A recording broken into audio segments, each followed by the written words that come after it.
Қайырлы күн достар, сіздермен Аяжан.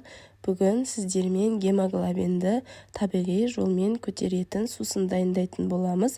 Рецепті соңына дейін қарап, маңызды жерлерін жіберіп алмаңыздар.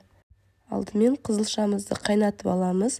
Қайнатылған қызылшамызды осылайша үккіштің көмегімен өткізетін боламыз. Бізге қызылша, нават және де мейіз қажет болады. Мөлшерлерін описание бөлімінде қалдыратын боламын.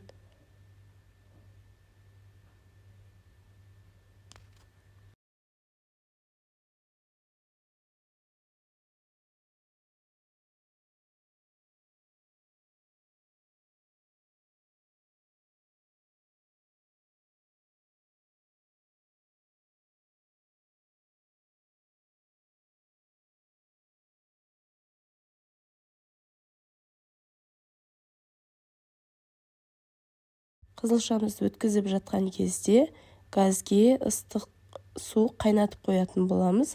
Бізге қайнаған су қажет болады. Мінекей қызылшамызды өткізіп алдық. Енді үлкен ыдысқа мейізімізді, тазалап жуылған мейізімізді, наватымызды, теркадан үккіштен өткізілген қызылшамызды салып, қайнап тұрған ыстық суды құятын боламыз. Және де бір түнге қалдырып қоямыз. Кейіннен күніне 200 мл бір стаканнан ішіп отырамыз.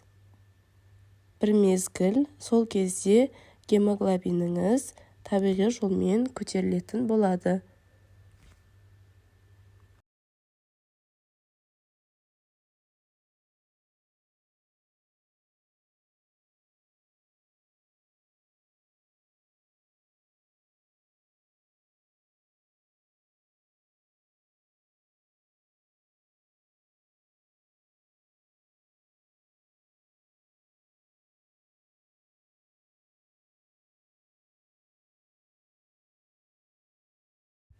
Мінекей мен түнде жасаған болатынмын.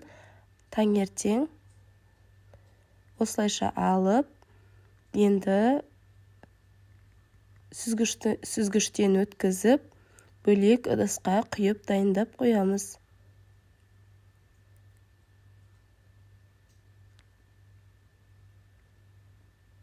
Графинге сүзгішті қойып, сусынымызды сүзгіштен өткіземіз.